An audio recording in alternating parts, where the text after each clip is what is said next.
प्रधानमंत्री नरेंद्र मोदी ने यूं तो देशवासियों से 7 अपील की है, लेकिन सीधी सहभागिता जिसमें आपकी हो सकती है वो मुख्य रूप से 3 अपील है। पहला, उनकी तरफ से कहा गया है कि क्रूड ऑयल हमें कम खरीदना पड़े, इसके लिए गाड़ियों का इस्तेमाल कम से कम करो, कार पूलिंग कर सकते हैं, मेट्रो का इस्तेमाल कर सकते हैं। दूसरा, उनकी तरफ से ये कहा गया है कि सोना घर में चाहे फंक्शन हो, त्यौहार हो, 1 साल तक मत खरीदो, टाल दो।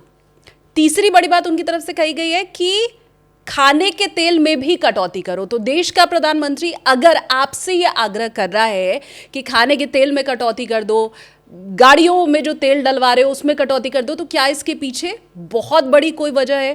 क्या हमें बहुत गंभीरता से इसे लेना चाहिए? और क्या भारतीय अर्थव्यवस्था बहुत गहरे संकट में तो नहीं फंस गई है? ये समझने के लिए इस वक्त मैं पहुंची हुई हूं वरिष्ठ अर्थशास्त्री अरुण कुमार सर के घर पर। बहुत स्वागत है सर आपका। धन्यवाद। मैं इन सारी चीज़ों का मतलब आपसे समझूं, क्योंकि इकोनॉमी के जितने शब्द होते हैं वो बहुत भारी भरकम होते हैं, लेकिन सबसे पहले दिल को तसल्ली मिल जाए, इसलिए पहला सवाल ही आपसे ये पूछ रही हूँ कि प्रधानमंत्री की तरफ से ये बातें कहना, क्या भारतीय अर्थव्यवस्था बहुत गहरे संकट में है? देखिए, इस बात को समझने के लिए हमको पीछे जाना पड़ेगा। फरवरी 28 को युद्ध शुरू हुआ। इजराइल और अमेरिका एक तरफ थे और ईरान पे ज़बरदस्त हमला हुआ, ज़बरदस्त बॉम्बिंग वगैरह हुई, है ना। तो लेकिन ईरान ने तुरंत स्ट्रेट ऑफ हॉर्मुज़ बंद कर दिया। अब स्ट्रेट ऑफ हॉर्मुज़ की अगर आप पहचानें तो वहाँ से दुनिया का जो कच्चा तेल है और गैस है, 20% सप्लाई दुनिया की वहाँ से निकलती है। तो ये जो कमी हुई, जैसे कि मतलब करीब 100 सवा 100 शिप वहाँ से रोज़ निकलते थे और 10 भी नहीं निकल रहे थे। तो यानी कि बहुत ज़बरदस्त कमी हो गई दुनिया में। इसलिए एकदम से कच्चा तेल ऊपर चला गया, गैस के दाम ऊपर चले गए। और क्योंकि हम बहुत ही ज़्यादा इंपोर्ट करते हैं, 85% हमारा जो क्रूड ऑयल है, 85 से भी ज़्यादा वो बाहर से आता है। और उसका एक बड़ा हिस्सा तो पश्चिम एशिया से आता है, क्योंकि सबसे पास है और सबसे जल्दी आ जाता है वहाँ से। और फिर गैस आती है हमारी वहाँ से, जो 60% जो हम इंपोर्ट करते हैं। तो यानी कि बहुत बड़ा हिस्सा हमारा जो एकदम से फंस गया।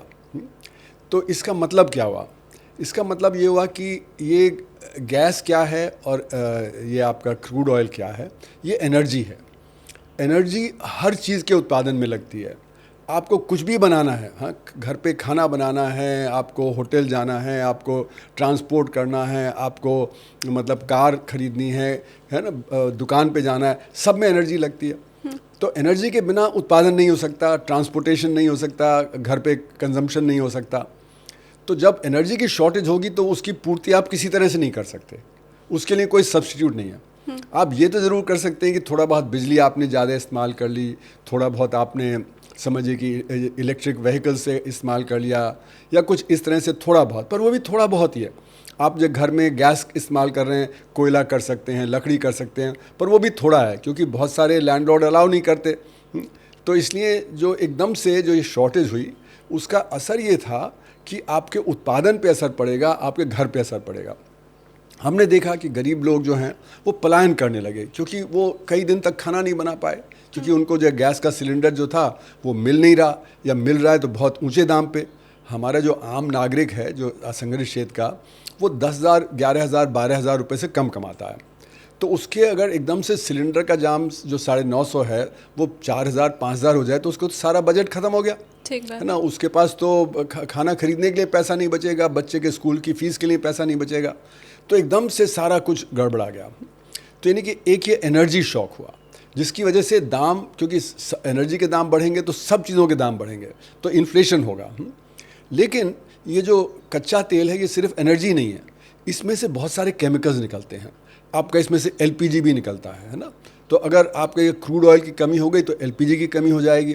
फिर आपका इसमें से फार्मास्यूटिकल्स के लिए केमिकल्स निकलते हैं, जिससे आप फार्मास्यूटिकल बनाते हैं, तो ये कमी हो जाएगी, तो फार्मास्यूटिकल्स की, मेडिसिन की आपके यहाँ कमी हो जाएगी। फिर इसमें से सल्फ़र निकलता है। सल्फ़र अगर आपका नहीं निकल रहा वहाँ से, तो फिर सल्फ्यूरिक एसिड नहीं बनेगा, तो माइनिंग में असर हो जाएगा। फिर आपका पैकेजिंग इंडस्ट्री है, पैकेजिंग इंडस्ट्री के लिए जो प्लास्टिक्स वगैरह चाहिए होते हैं वो सब इससे निकलते हैं।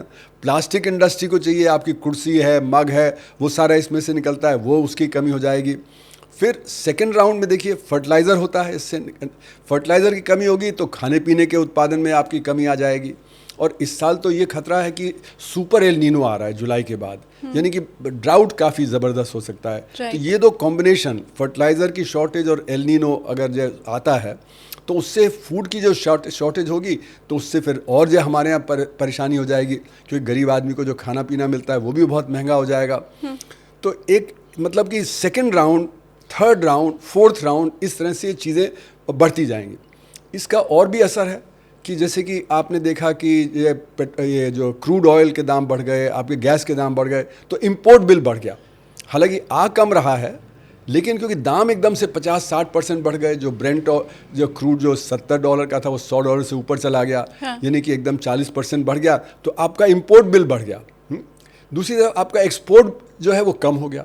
क्यों कम हुआ? क्योंकि हम पश्चिम एशिया के देशों को 16% एक्सपोर्ट करते हैं। हाँ, तो पश्चिम एशिया के जो देश हैं वहाँ पे आप कैसे एक्सपोर्ट करते हैं? जहाज से, हवाई जहाज से। अब जहाज रुक गए, हवाई जहाज रुक गए, तो 16% आपका ट्रेड खत्म हो गया। बाकी देशों में परेशानी होगी तो वहाँ पे भी आपका एक्सपोर्ट कम हो जाएगा। तो एक तरफ इंपोर्ट का बिल बढ़ गया, एक्सपोर्ट कम हो गया, तो आपका फॉरेन एक्सचेंज आउटगो बढ़ जाएगा। मतलब डॉलर जा रहा है पर आ नहीं रहा है। हाँ, क्योंकि आप जो बेच रहे हैं वो कम बेच रहे हैं, तो आपको जो डॉलर में अर्निंग है वो कम हो गई, है ना। और जब आपको जो क्रूड ऑयल और ये सब खरीदना है तो उसके जो ज़्यादा हो गए, बल्कि उसका और ज़्यादा इसलिए हुआ क्योंकि अब हम अमेरिका से, वेनेजुएला से खरीद रहे हैं, जो कि जिसको आने में 2.5 महीना लगता है, और उसके शिपिंग चार्ज ज़्यादा होगा, और उसके इंश्योरेंस चार्ज बढ़ गए हैं। रशिया से भी हमने रशिया से भी लिया है। हाँ। हमने जो हाई सीज पे था उनका ऑलरेडी, उससे हमने लिया, लेकिन वो बहुत थोड़ा है। तो जो आपकी जो 20% की शॉर्टेज थी उसमें आप कुछ थोड़ा बहुत बढ़ू के कुछ कर लें, पर 12-13% की शॉर्टेज तो रहेगी एनर्जी में, जो मतलब जो हम जो गैस और जो इससे क्रूड से करते थे उसकी पूर्ति किसी तरह से नहीं हो सकती। तो यानी कि दुनिया भर में आपके उत्पादन पे असर है, आपके दामों पे असर है, आपका जो भारत का बैलेंस ऑफ पेमेंट बिगड़ गया। जो देश एक्सपोर्ट करते हैं उनको तो फ़ायदा है, जैसे अमेरिका एक्सपोर्ट करता है, वेनेजुएला करता है, रूस करता है, उनको तो जो बढ़े हुए दाम पे मिलेगा। पर जितने भी इम्पोर्टिंग जो नेशंस हैं उनको सबको नुकसान है। हम सबसे बड़े हैं इम्पोर्टिंग नेशन चीन के साथ, है ना। तो हमें बहुत नुकसान है इसमें। तो इसलिए जो हमारी स्थिति है वो बहुत गंभीर हो गई तुरंत। अब सरकार ने कहा कि हमारे पास तो 70 दिन के स्टॉक्स हैं, है ना, चलिए वो भी मान लिया, पर लेकिन हमारे जो प्राइवेट रिफाइनर्स हैं जैसे रिलायंस हैं वो 25% एक्सपोर्ट कर देते हैं। मतलब जो भारत का जो प्रोडक्शन है उसको एक्सपोर्ट कर देते हैं, अपनी रिफाइनरी का एक्सपोर्ट कर देते हैं यूरोप में, क्योंकि बहुत प्रॉफिट होता है उसमें। उसको रोका नहीं जा सकता। उसको रोका नहीं गया, उसको रोकना चाहिए था तुरंत, क्योंकि हमारे पास जो क्रूड आ रहा था, जैसे कि अभी आंकड़े आए कि इस मार्च में पिछले साल के मार्च के मुताबिक 40% कम क्रूड आया, क्योंकि मिल नहीं रहा था बाजार में। मैं सर 1 मिनट आपको रोकूंगी, इस पॉइंट को मैं और अच्छे से समझना चाहती हूँ, क्योंकि जब मैं रिपोर्ट पढ़ रही थी तो मैंने ये देखा कि इंडियन जितनी भी ऑयल कंपनीज़ हैं उनको पेट्रोल में पर लीटर 30 रुपीज़ और डीजल में पर लीटर 25 रुपीज़ का लॉस हो रहा है। उसके बाद जब मैंने और डिटेल में चेक किया तो मुझे ये पता चला कि 2026 में उनका घाटा इतना बढ़ गया है कि 2025 का कुल लाभ उनका जो था वो सब साफ हो चुका है। अब मैं ये पूछना चाहती हूँ कि देशभक्ति के नाम पे हर भारतीय तो क्रूड ऑयल का यूज़ कम करे, पेट्रोल डीजल का, देशभक्ति के नाम पर वो बड़ी कंपनियाँ जिन्हें प्रॉफिट हो रहा है, बाकी तो नुकसान में हैं, जिन्हें प्रॉफिट हो रहा है वो एक्सपोर्ट क्यों नहीं बंद कर सकती और उनके ऊपर ये फरमान क्यों नहीं जारी हो सकता? बिल्कुल सही आपने कहा, और इसी ने जब मैंने पहले हफ्ते में ही जब अपना आर्टिकल लिखा था तो उसमें मैंने कहा कि ये जो एक्सपोर्ट हो रहा है उसको तो तुरंत रोक देना चाहिए, है ना। पर उनको प्रॉफिट हो रहा था तो उनको सरकार ने नहीं रोका, जबकि उनको रोकना चाहिए था, क्योंकि हमारा जो क्रूड की कमी हो रही है, अगर हमारा सिर्फ 40% कम आया है क्रूड, तो जो हमारे पास क्रूड था वो हम इस्तेमाल कर रहे हैं विदेश में बेचने के लिए, तो हमारी शॉर्टेज और ज़्यादा बढ़ जाएगी उससे। तो इसलिए तो तुरंत उसको रोकना चाहिए था। मैंने लिखा भी था उस समय कि ये तो रोकना चाहिए, सरकार ने नहीं किया, क्योंकि जो रिलायंस वगैरह को बहुत प्रॉफिट हो रहा था, उन्होंने सस्ता क्रूड पहले खरीदा हुआ था और अब बढ़े हुए दाम में जो वो एक्सपोर्ट कर रहे थे। तो ये पॉलिटिक्स की बात है कि मतलब किसको सरकार सपोर्ट करेगी, किसको सपोर्ट नहीं करेगी, है ना। तो ये बात बिल्कुल सही है कि अब हम कह रहे हैं कि अब हमको बचाना चाहिए। हमें तो बचाना तब से चाहिए था, क्योंकि जो हमारा 60-70 दिन का जो हमारा स्टॉक था वो तो जल्दी ख़त्म हो जाएगा अगर हम एक्सपोर्ट करेंगे। अगर वो एक्सपोर्ट नहीं करते तो ये ज़्यादा लंबा चलता। लेकिन मेरे कहने का मतलब है कि ये करना चाहिए था, नहीं किया। और जो वो कह रहे हैं कि जब ऑयल मार्केटिंग कंपनीज को लॉस है तो वो लॉस अभी हो रहा है, लेकिन पिछले 1-2 साल में उनको बहुत प्रॉफिट भी हुआ, क्योंकि जब तेल के दाम गिरे तो हमने अपने जब दाम नहीं घटाए, जबकि जो हमारा मार्केट मैकेनिज्म है उसके अनुसार जब घटे तो हमारे अंदर के दाम घट जाने चाहिए पेट्रोल डीजल के, जब बढ़े तो बढ़ जाने चाहिए। लेकिन ये पिछले 3-4 साल में नहीं हो रहा। क्यों नहीं हो रहा है क्योंकि ये पॉलिटिक्स की बात है ना, ये पॉलिटिकली जो मैनेज हो रहा है। पर हमने तो पहले यही सुना था कि अब तो पेट्रोल और डीजल का दाम हर रोज सुबह 6 बजे अपडेटेड आपको मिलना शुरू होगा। हमने पेंडेमिक के बाद यही सुना था कि अब जो इंटरनेशनल मार्केट में रेट होगा उसी के हिसाब से इंडिया में भी रेगुलेशन होगा, और हर रोज सुबह 6 बजे। वो तो पैंडेमिक के पहले से ही शुरू हो गया था, तो ये बंद किस जगह हुआ? बस पैंडेमिक के दौरान, क्योंकि उस समय क्या था कि ये जो पेट्रोलियम प्रोडक्ट्स हैं ये कैश काउ हैं। जब भी सरकार को जो एक्स्ट्रा रेवेन्यू चाहिए तो इससे मिल जाता है, और दूसरा उनको मिलता है जो ये होता है आपका जो ड्रिंक्स होते हैं, है ना, जो लिकर फॉर ह्यूमन कंजम्पशन, उसमें आपको बहुत मिलता है। तो इन दोनों को इसलिए जीएसटी में नहीं रखा है ना, क्योंकि जीएसटी में रहेगा तो फिर आप जो उसको एडजस्ट नहीं कर सकते। तो जब हमारा जो पैंडेमिक के दौरान रेवेन्यू गिरा तो हमने इधर पेट्रोल डीजल से जो कमाया, और हमने उधर जो हमारे लिकर है फॉर ह्यूमन कंजम्पशन, इन दो से, है ना। तो स्टेट्स ने अपना वैट बढ़ा दिया, सेंटर ने अपनी एक्साइज ड्यूटी बढ़ा दी, बहुत टैक्स कमाया, और फिर हमारी जो कंपनियां हैं उन्होंने अपना प्रॉफिट भी कमाया उसके दौरान, क्योंकि जब दाम गिरा तो उन्होंने दाम नहीं कम किया। तो इस तरह से पॉलिटिकली आप समझिए कि सारा कुछ मैनेज हो रहा है। और जो आइडिया था कि हम फ्री मार्केट का इसका करेंगे, वो सब तो आइडिया ख़त्म हो गया पिछले 4-5 साल से। तो अभी भी ये कैश काउ है, इसलिए हमारी जो कंपनियों ने भी बहुत कमाया है, और सरकार ने भी अपना जो एक्साइज ड्यूटी वैट वगैरह से सेंटर ने, स्टेट्स ने, उन्होंने कमाया है, जिससे कि उनका डेफिसिट और ज़्यादा नहीं बढ़े, है ना। पर पॉइंट ये नहीं है, पॉइंट ये है कि आपको जैसे कि फॉरेन एक्सचेंज आता है ना, तो क्यों जाता है? क्योंकि आपका जो इम्पोर्ट का बिल है वो बढ़ गया, एक्सपोर्ट कम हो गया, तो फिर आपकी फॉरेन एक्सचेंज बाहर जाएगा, है ना। फिर फॉरेन एक्सचेंज जो बाहर जाता है उसको आप कॉम्पेंसेट करते हैं कैसे? कि आपका कैपिटल फ्लोज होता है, जैसे पोर्टफोलियो इन्वेस्टमेंट आता है, फॉरेन डायरेक्ट इन्वेस्टमेंट आता है, नॉन रेजिडेंट इंडियंस यहाँ डिपॉजिट करते हैं, और फिर रेमिटेंसेज आते हैं जो हमारे भारतीय बाहर हैं। तो 1 करोड़ भारतीय हमारे पश्चिम एशिया के देशों में हैं। अब उनका रेमिटेंस तो कम होगा ही, क्योंकि वहाँ पे जॉब खत्म हो गया या वो वापस आ रहे हैं, तो वो रेमिटेंस कम होगा। फिर नॉन रेजिडेंट इंडियंस देख रहे हैं कि भाई रुपया कमज़ोर हो रहा है, तो पैसा पहले बाहर निकाल लो। अगर आज हमने निकाल लिया तो आज हमें ज़्यादा रुपए मिलेंगे, कल हम निकालेंगे तो हमें कम डॉलर मिलेंगे। तो इसलिए जब वो निकाल रहे हैं, पोर्टफोलियो इन्वेस्टमेंट जब बाहर जा रहा है, क्योंकि अमेरिका में बहुत प्रॉफिटेबिलिटी हो गई, वहाँ पे जो 7 टेक्नोलॉजी कंपनीज हैं वो खूब अच्छा कर रही हैं, वहाँ पे $1 ट्रिलियन का इन्वेस्टमेंट उनमें हो रहा है। तो इसलिए अमेरिका का जो नैस्डैक वगैरह है वो बहुत आगे चला है, in spite of all the crisis. समय भी पीक पे है, हाई है, जबकि इंडियन मार्केट तो हम देख रहे हैं हर रोज किसी ना किसी खबर के चलते। इसलिए आप ये देखिए कि जो पोर्टफोलियो इन्वेस्टर है वो देख रहा है कि डॉलर के टर्म्स में हमारा रिटर्न बहुत गिर गया है, क्योंकि रुपया कमज़ोर हो रहा है। तो अगर आपको मार्केट में 15% का रिटर्न भी आ रहा है और रुपया समझिए साल में 10% गिर जाता है, तो रिटर्न 5% ही बचा। तो डॉलर टर्म में रिटर्न कम हो गया, इसलिए पोर्टफोलियो इन्वेस्टमेंट बाहर जा रहा है। फॉरेन डायरेक्ट इन्वेस्टमेंट जो नेट में नेगेटिव हो गया था बीच में, अभी बहुत थोड़ा बहुत है। तो ये कैपिटल फ्लो जो हो रहे थे, जो सपोर्ट करते थे, वो भी चले गए। तो इसलिए रुपया तेज़ी से गिरेगा। जब रुपया तेज़ी से गिरेगा तो उससे क्या असर होगा कि जितनी भी इम्पोर्टेड चीज़ें उनके दाम बढ़ जाएंगे। और तो जितना भी हमारा इंपोर्ट है, तो पेट्रोलियम और इसके ही प्रोडक्ट नहीं, बाकी चीज़ों के भी दाम बढ़ जाएंगे।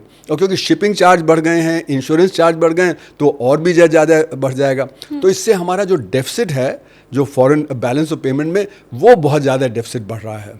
उसी की वजह से रुपया और कमज़ोर होता जा रहा है। थोड़ा आप अगर ये डेफिसिट भी हमें समझाएं सर, चालू बचत खाता का घाटा जो होता है, चालू बचत घाटा, वो क्या रहता है? नहीं, यहाँ देखिए फॉरेन एक्सचेंज के हम डेफिसिट की बात कर रहे हैं ना। तो फॉरेन एक्सचेंज के डेफिसिट का मतलब है कि कितना हम अर्न कर रहे हैं और कितना हम स्पेंड कर रहे हैं, है ना। तो वो एक डेफिसिट हो गया हमारे ट्रेड अकाउंट में और हमारे जो करंट अकाउंट में, है ना। और दूसरा है कि जब वो डेफिसिट होता है तो उसको कैसे हम कवर करें, उसके लिए कैपिटल फ्लोज होते हैं। कैपिटल फ्लोज का मतलब फॉरेन डायरेक्ट इन्वेस्टमेंट आएगा, फॉरेन पोर्टफोलियो इन्वेस्टमेंट आएगा, नॉन रेजिडेंट इंडियंस का पैसा आएगा, फिर आपके जो वहाँ पे इंडियंस हैं वो रेमिटेंसेस करेंगे, उससे फिर आपका कवर हो जाता है। बट ये हो नहीं रहा है।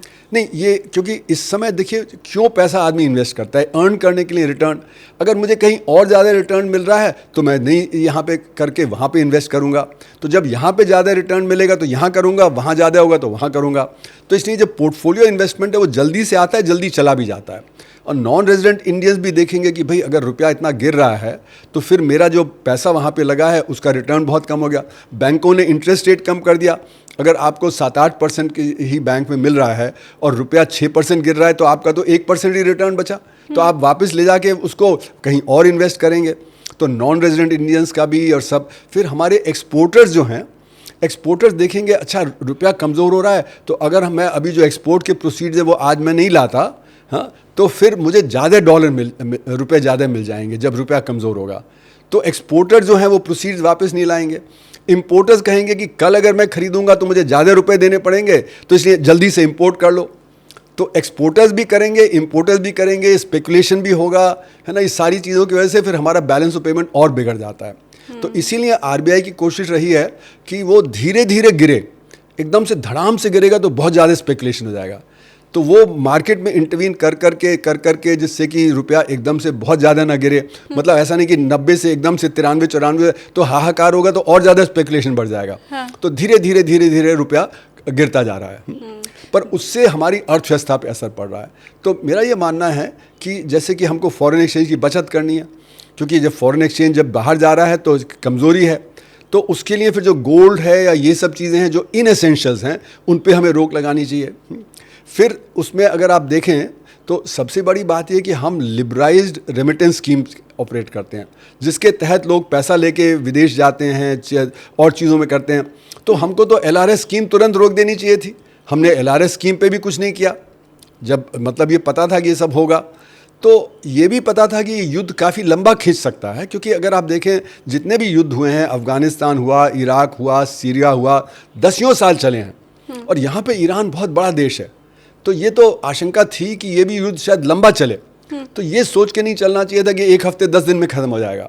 अगर 1 हफ्ते 10 दिन में ख़त्म हो जाता तो इतनी बड़ी समस्या नहीं आती। तो आप ये मान रहे हैं कि देर की गई है? बहुत देर, 73 दिन देर की प्रधानमंत्री ने जो अनाउंस किया वो 73 दिन पहले, क्योंकि और बाकी देशों ने, मैंने सुना है कि 82 देशों ने तुरंत कदम उठाए कि कैसे पेट्रोल डीजल बचाया जाए, फॉरेन एक्सचेंज बचाया जाए, कैसे जो करे। तो इन्होंने अलग अलग स्टेप्स लिए हैं। हमारे देश में कोई स्टेप नहीं लिया। हमको तो जैसे कि हम एक्सपोर्ट कर रहे थे रिफाइंड प्रोडक्ट को, उसको रोक देना चाहिए था, जिससे हमारा क्रूड ऑयल और लंबा चले। फिर हमको लिबरलाइज रेमिटेंस स्कीम है। फिर हमको एसेंशियल और इनएसेंशियल में डिसाइड करना चाहिए क्या चीज़ ज़रूरी है, क्या चीज़ गैर ज़रूरी है। जो गैर ज़रूरी चीज़ें उस पर आप रोक लगाइए, क्योंकि उससे आपके अर्थव्यवस्था पे ज़्यादा असर नहीं पड़ेगा। जो चीज़ ज़रूरी है उसको आप करिए। तो जैसे मैंने सुझाव दिया था कि हम पब्लिक ट्रांसपोर्ट की तरफ जाएं। प्राइवेट ट्रांसपोर्ट में बहुत ज़्यादा पेट्रोल डीजल खर्च होता है, क्योंकि जैसे एक बस है, उस एक बस की जगह पे 2 कारें होती हैं। 2 कार में 3 लोग होते हैं, एक बस में 30 लोग होंगे। तो अगर आप जो कारों से बसेस की तरफ जाएंगे तो आपका 1/10 हो जाएगा कंजम्पशन, है ना। रोड स्पेस भी कम चाहिए होगी, तो रोड्स भी आपको इतनी चौड़ी नहीं चाहिए। तो ये सब प्रपोजल्स हमने 93, 94, 94, 95 में जब ऑल्टरनेट बजट बनाया था, तो उस समय से हमारे ये प्रपोजल्स हैं कि हम किस प्रकार से अर्बनाइजेशन करें, जिससे कि अर्बन एरियाज़ में बहुत ज़्यादा एनर्जी का कंजम्पशन होता है। लोग लंबा लंबा ट्रैवल करते हैं, कोई 10 किलोमीटर जा रहा है, 20 किलोमीटर जा रहा है, 30 किलोमीटर जा रहा है, तो उसमें हमारा बहुत ट्रांसपोर्ट में खर्च होता है। तो हमने कहा था कि शहरीकरण की जगह गाँव को सपोर्ट करिए। तो गांव का डेवलपमेंट होगा तो लोग पलायन करके शहर नहीं आएंगे, तो इतने बड़े बड़े शहरों की ज़रूरत नहीं पड़ेगी, है ना। इतने मेट्रो की और इतना जो फ्लाईओवर्स की और इतनी चौड़ी सड़कों की ज़रूरत नहीं पड़ेगी। हमने तो दिल्ली में देखा कि जितने मेट्रो बन जाते हैं, जितने फ्लाईओवर बन जाते हैं, जितनी चौड़ी सड़कें बन जाती हैं, और फिर भी वो आप जो है वो ट्रैफिक जैम होता है। और ये तो दुनिया में सब जगह है। मैं नोएडा से यहाँ गुड़गांव सर के घर आई हूँ और हम भी बहुत ट्रैफिक में जूझते हुए ही आए हैं। तो आपकी 93-94 में कही हुई बात और 2026 में स्थिति जस की तस है, वो आप पछताए होत क्या जब चिड़िया चुग गई खेत वाली कहावत है यहाँ पर। लेकिन शंघाई में मैं कहूँगा, शंघाई जब मैं गया था 2008 में, तो वहाँ पे उन्होंने खूब लंबे चौड़े सब कुछ किया हुआ था, है ना। और रिंग रोड बड़ी लंबी और ईस्ट वेस्ट और नॉर्थ साउथ कॉरिडोर, वो कहते थे अब हमको उसके एक ऊपर और बनाना पड़ेगा।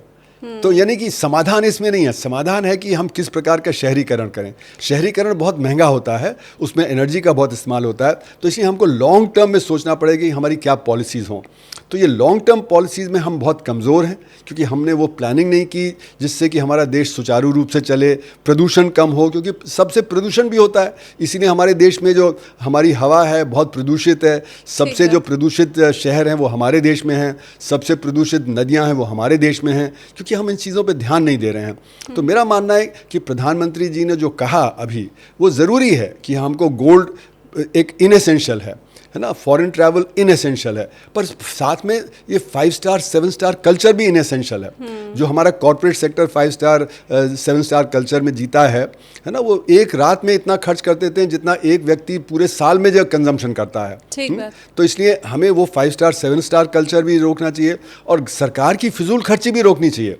सरकार को खुद एक एग्जाम्पल सेट करना चाहिए कि हम किफ़ायत करेंगे, हम चीज़ें बचाएंगे, हम ये बड़े बड़े लंबे लंबे काफ़िले नहीं करेंगे, हम लंबे लंबे इश्तिहार, मतलब न्यूज़पेपर में 4-4 5-5 पेज के इश्तिहार नहीं देंगे, हम जो अपना जो काम है उसमें कैसे जो बचत करें, है ना। तो ये जो लग्जरी जो होता है कि मतलब इतनी बड़ी बड़ी कॉन्फ्रेंसेस कर लीजिए 5 स्टार होटल में, लाखों करोड़ों खर्च कर लीजिए।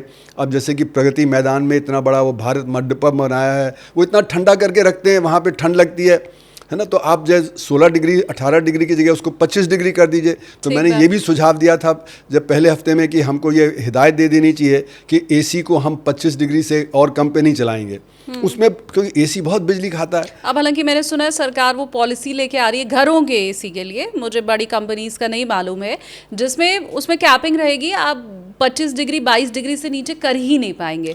तो ये एक एहतियाती कदम घर में जो एसी इस्तेमाल हो रहे हैं उनके लिए उठाए जाने की बात कही जा रही है। क्योंकि आपने सर 93-94 का जिक्र किया, अगर आप थोड़ा डेटा के साथ हमें समझा सकें, क्योंकि ऐसी अपील प्रधानमंत्री के द्वारा पहली बार नहीं की गई है। हमने देखा है इसके पहले हमारे पहले प्रधानमंत्री नेहरू जी की तरफ से भी ये बातें कही गई हैं, लाल बहादुर शास्त्री जी की तरफ से भी अपील की गई थी, इंदिरा गांधी ने भी अपील की है, मनमोहन सिंह ने भी अपील की है। अब मैं तथ्यों के साथ अगर समझना चाहूँ कि क्या उस वक्त की मुसीबत से इस वक्त की मुसीबत थोड़ी कम है, क्या उस वक्त की मुसीबत से इस वक्त की मुसीबत ज़्यादा है? बहुत पीछे अगर मैं ना भी जाऊँ, मनमोहन सिंह की तरफ से भी क्योंकि ये अपील की गई थी, तो क्या विदेशी मुद्रा भंडार तब से अभी 2026 को हम कंपेयर करें, मनमोहन सिंह के टाइम से नरेंद्र मोदी के टाइम को कंपेयर करें, तो स्थिति ज़्यादा भयावह है या थोड़ी कंट्रोल में? देखिए, ऐसा हुआ है कि सन 91 के बाद हमारे देश में कंज्यूमरिज्म बहुत बढ़ गया। तो कंज्यूमरिज्म जो होता है ना, उसी के लिए फिर आपको पेट्रोल, डीजल, फॉरेन एक्सचेंज वगैरह की ज़रूरत होती है ना। तो ये कब से बढ़ा? 1991 के बाद से, नई आर्थिक नीतियों के बाद तो खुली छूट हो गई, पर लेकिन ये कंज्यूमरिज्म स्टार्ट होता है 1982 से, जब एशियन गेम्स हुए तो हमने कलर टेलीविज़न और 4 व्हीलर मारुति वगैरह और जो आपके रेफ्रिजरेटर्स और वॉशिंग मशीन और वाइट गुड्स जिनको बोलते हैं वो सब अलाउ किया। तो उस समय हमारा जो मतलब जो ऋण था, जो विदेशों से लिया हुआ ऋण, जो 1980 में $10 बिलियन का था, वो 1989-90 तक आते $93 बिलियन हो गया। और इसलिए क्योंकि हमने बहुत ज़्यादा इंपोर्ट करना शुरू कर दिया, हमारे यहाँ जो उतना प्रोडक्शन नहीं था, उसके लिए हमको पेट्रोल डीजल भी इंपोर्ट करना है वगैरह, तो हमारी एनर्जी इंटेंसिटी भी बढ़ी उसकी वजह से। तो ये जो हमारा जो कंज्यूमरिज्म है, इसके लिए हमें इंपोर्ट करना पड़ता है, क्योंकि जो हमारे खुद की अपनी टेक्नोलॉजी नहीं है, वो हम टेक्नोलॉजी भी बाहर से लेते हैं, और हमारे यहाँ उतना एनर्जी का उत्पादन नहीं है। बॉम्बे हाई वगैरह हुआ था 1980s में, तो उस समय हम 34% इंपोर्ट करते थे, लेकिन बॉम्बे हाई अब जो छोटा पड़ गया है, अब उसके बाद कोई और बड़ा जब हमने डिस्कवर नहीं किया है सोर्स, तो अब हम 85-88% इंपोर्ट करते हैं क्रूड, है ना। तो एनर्जी पर डिपेंडेंस बहुत ज़्यादा हो गया। इसीलिए आप देखेंगे कि जब भी एक जब वैश्विक क्राइसिस होता है एनर्जी का, जैसे कि यौम किपुर वॉर 73 में, तो एकदम से ऑयल प्राइसेस बढ़े तो हमारे यहाँ क्राइसिस हो गया। 89 में जब अफ़गानिस्तान, इराक, ईरान का जब ये झंझट हुआ ईरान वगैरह का, तो उस समय ऑयल प्राइसेस बढ़े तो हमारे यहाँ क्राइसिस हो गया एकदम से। फिर 89 में जब इराक का हुआ तो फिर क्राइसिस हो गया। तो आप देखेंगे जब भी एनर्जी का क्राइसिस हो रहा है, हमारे देश में क्राइसिस आ जाता है, क्योंकि हमारे पास ऑयल के रिसोर्सेज नहीं है। हमारे पास क्या है? कोयला।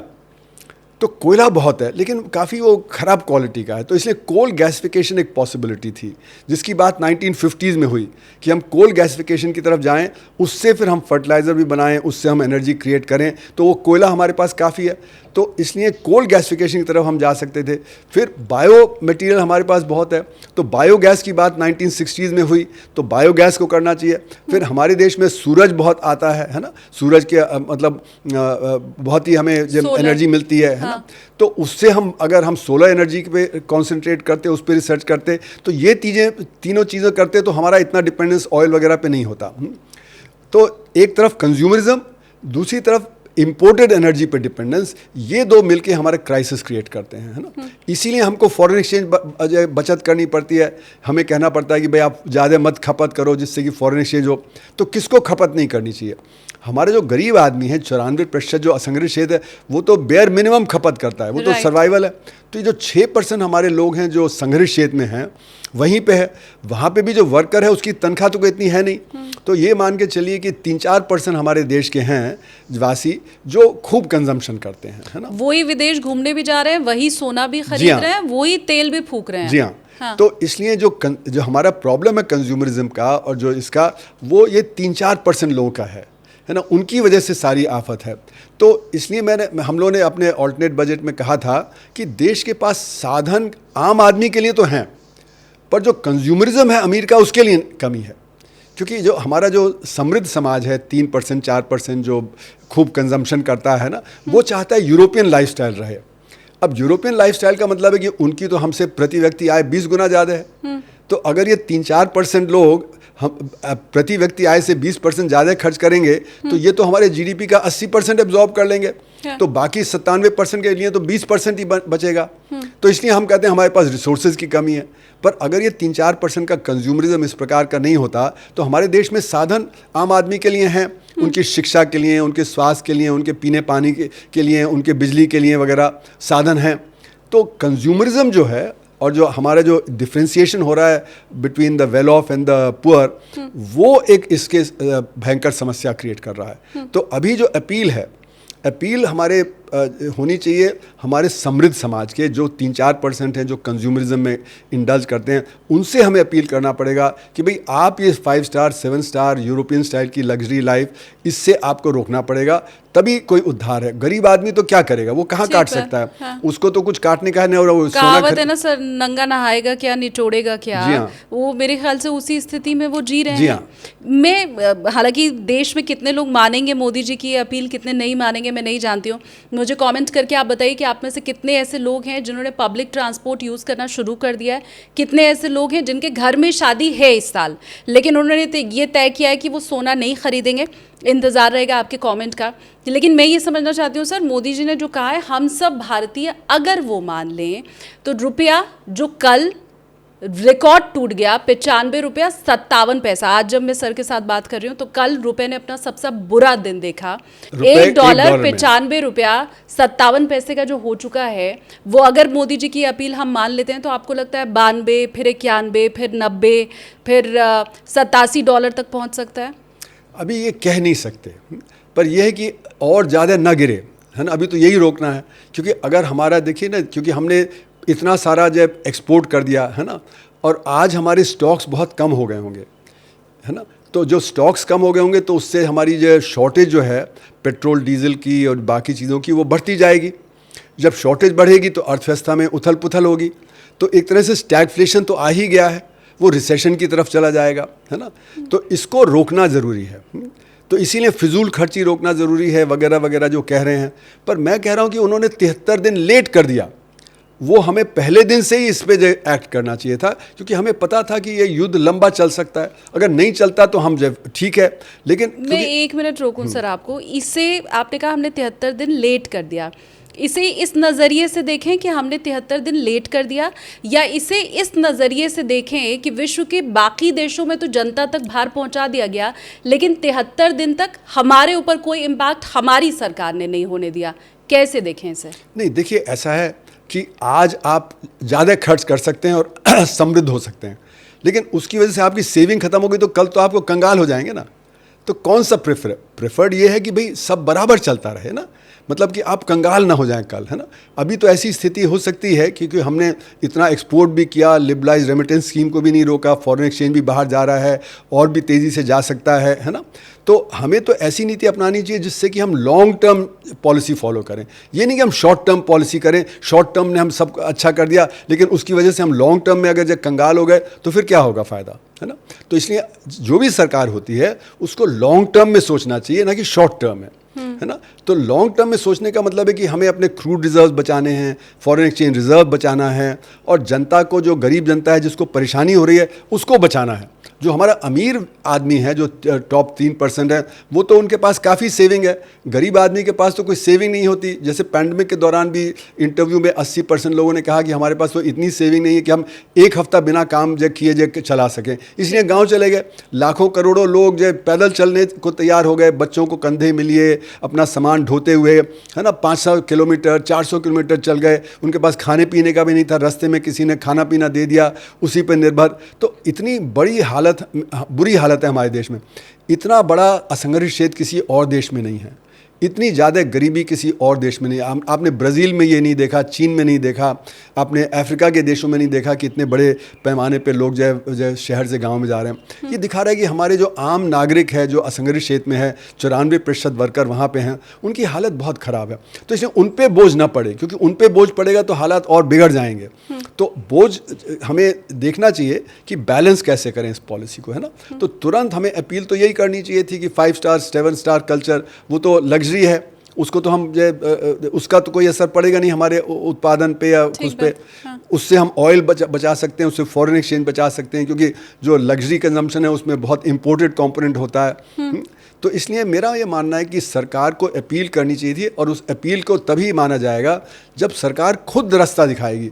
अगर सरकार में फिजूल खर्ची चलती रहेगी, अगर प्रधानमंत्री 6-6 7-7 बार दिन में कपड़े बदलते रहेंगे, उनका काफिला लंबा चौड़ा चलता रहेगा, बड़ी बड़ी कॉन्फ्रेंसेज होती रहेंगी, इस तरह से होता रहेगा, तो जनता को लगेगा कि भाई ये क्या हो रहा है। तो गरीब जनता तो वैसे ही सैक्रिफाइस कर रही है, जो अमीर और मिडिल क्लास है वो फिर मानेगा नहीं बात, वो कहेगा भाई सरकारी जो फिजूल खर्चे है उसको पहले रोकिए आप।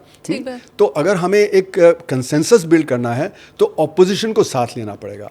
अभी आपने देखा जो इलेक्शन के दौरान क्या क्या कहा गया एक दूसरे के लिए, तो उससे आपका कंसेंसस नहीं बिल्ड होगा, और इलेक्शन होने के बाद भी वो बात नहीं रुक रही है, जो एक दूसरे को अटैक कर रहे हैं।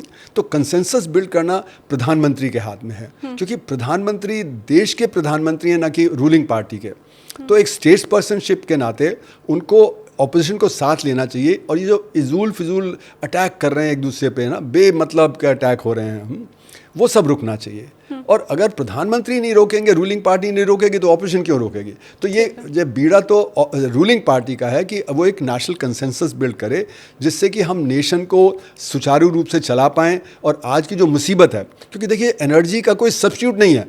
आपकी अगर 10%, 15%, 20% एनर्जी की शॉर्टेज होगी, तो 10%, 20%, 15% आपका उत्पादन पे असर पड़ेगा। आपकी जो अर्थव्यवस्था डाउन होगी, लोगों की आमदनी कम होगी।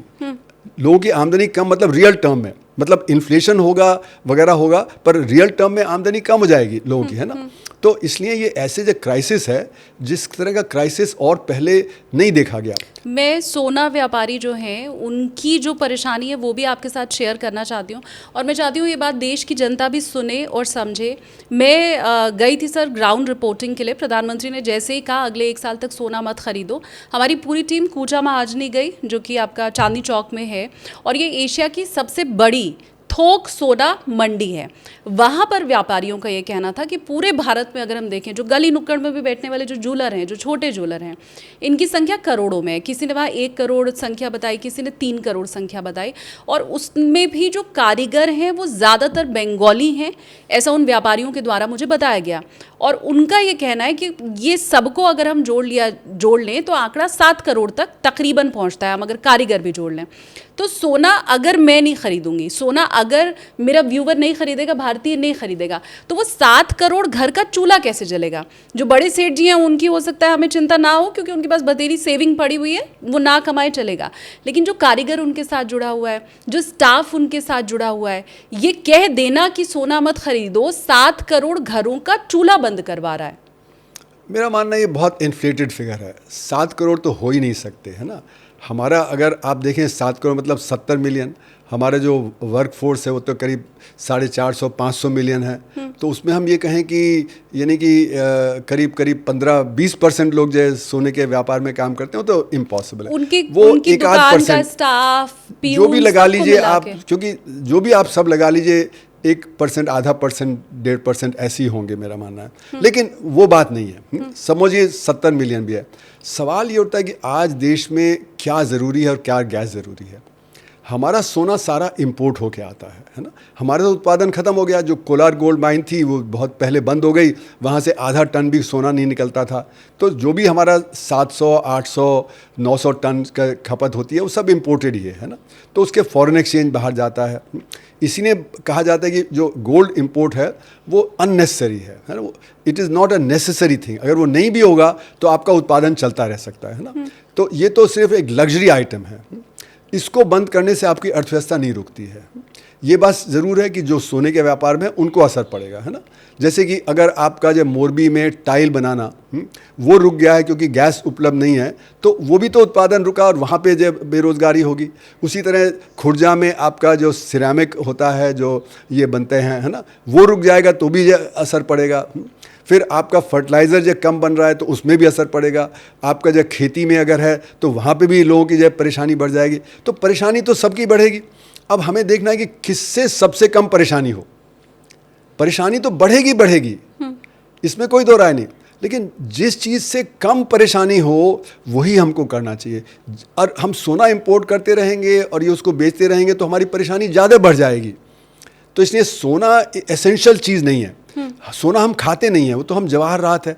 और अभी भी जो ज्वेलर्स हैं वो बोल रहे हैं कि ज्वेलरी के लिए नहीं सोना खरीदा जा रहा है, बार्स खरीदे जा रहे हैं, बिस्किट्स खरीदे जा रहे हैं, लोग इन्वेस्ट कर रहे हैं। राइट। तो इन्वेस्ट क्यों कर रहे हैं? क्योंकि उनका रुपए से जो मतलब हट गया है, क्योंकि उनको लगता है रुपया और गिरता रहेगा तो आज सोना खरीद लो।